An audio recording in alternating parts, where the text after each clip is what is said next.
Hi, Lena. Yeah, it's me, it's Sonia. Yeah, you better come over right now. Yeah, I think I have Morgellons.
Hello and welcome to another exciting edition of Out There TV. Definitely not your evening news. Hello, everybody, and thanks for joining us tonight. An incredible show coming up. First-time guest is Dr. Hildegard Staninger. Is that correct? Yes, and she's talking about Morgellons. She's one of the foremost researchers on the syndrome.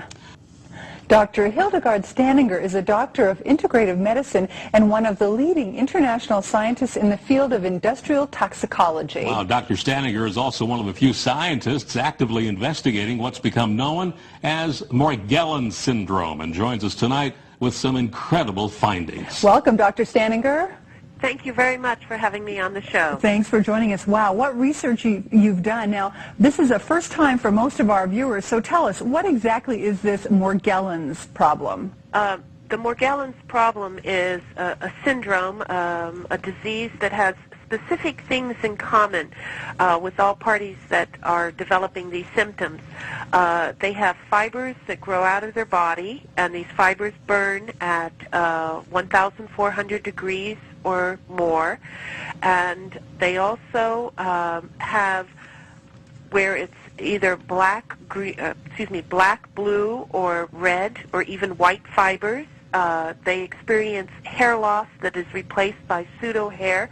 They have fatigue and a number of what they call lesions, which has like a crust over it, or a pseudo skin, or some people call it a callus, where these fibers and other materials accumulate under the skin.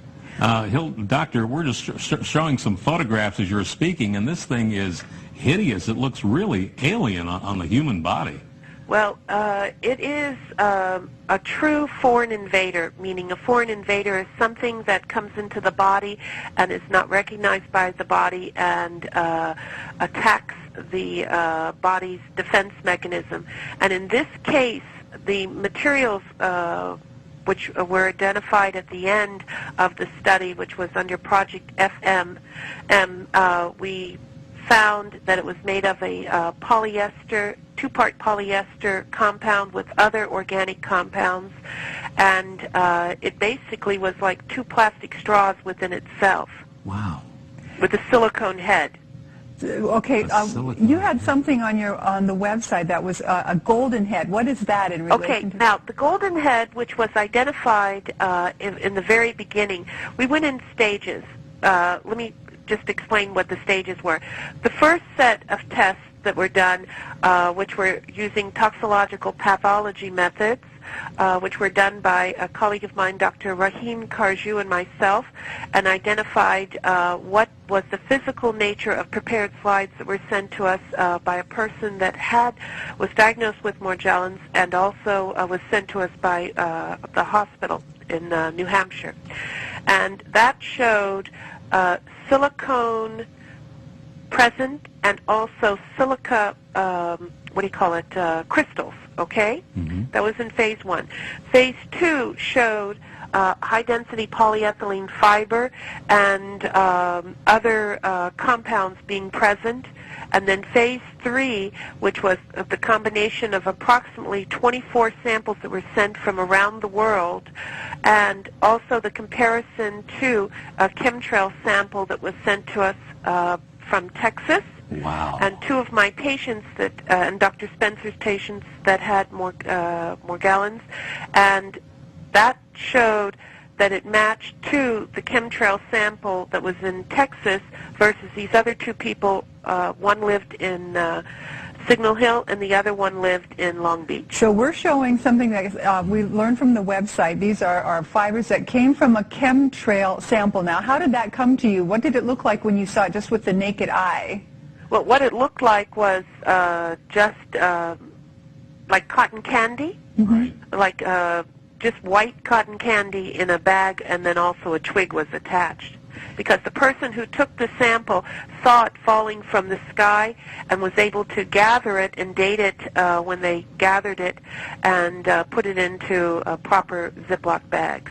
And then you had a patient, Lily, and we're showing something that showed on the website was a fiber from, I believe, her skin. And so the composition that we saw in that previous slide from the chemtrail is the same composition as this, then? Yes, except it goes in stages. You'll see chemical analysis, which was done by scanning electron microscope, techniques which were done by Lambda Labs and MIT at Woodhull, through our other lab, Applied Consumer Services.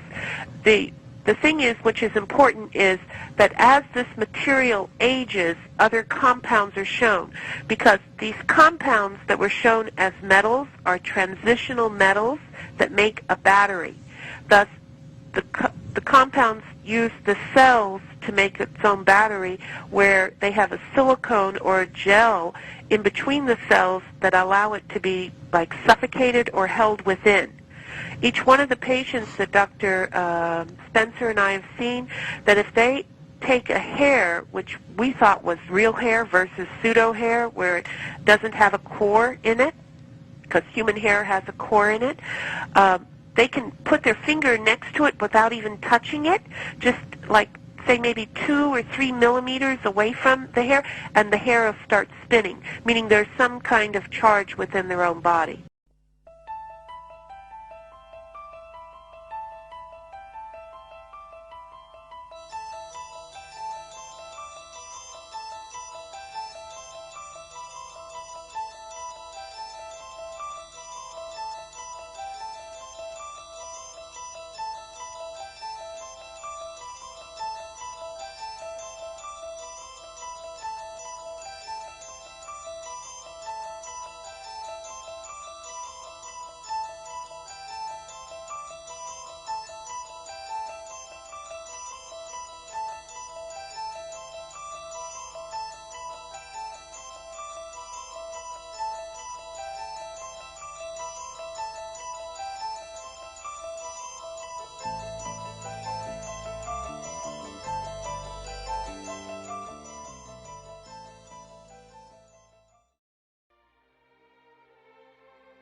One of the most frustrating things someone in pain can hear from a doctor is that phrase, "it's all in your mind." And that's what a brand new federal study suggests about Morgellons, a condition affecting mostly middle-aged women who suffer from fatigue, sores, and that freakish sensation that tiny bugs are constantly crawling under their skin. Well, Laura, the disease literally makes your skin feel like it's crawling, but here's the real scary part for us. Out of the entire country, the LA area has the highest percentage of cases. Thousands of sufferers nationwide, but who seem concentrated in Texas, California, and Florida. Report a higher than average number of patients who have these symptoms. Just hearing their symptoms might make you feel sick. The symptoms are very close to what's been reported, I think, generally. They typically describe a disturbing skin sensations such as itching or stinging or pins and needles. They have ulcers or a rash on their skin. Many of these are very difficult to heal. And they additionally, they report that they have foreign materials such as threads or fibers coming from beneath their skin. Those who fear chemtrails could be secret biological or chemical testing on the public point to the 1977 Senate hearings in particular, which confirmed 239 populated areas had been contaminated with biological agents between 1949 and 1969. Imagine your skin burning, itching, feeling crawly all over. Imagine having open sores on your face and body. And then imagine having string-like fibers coming out of your skin. That's exactly what Anne told us was happening to her. I feel like bugs are inside of me. It feels like something's actually biting my eye. There's pinprick sensations on your skin. You get really itchy. It's totally like a bad science fiction story. It's like pure evil, I swear.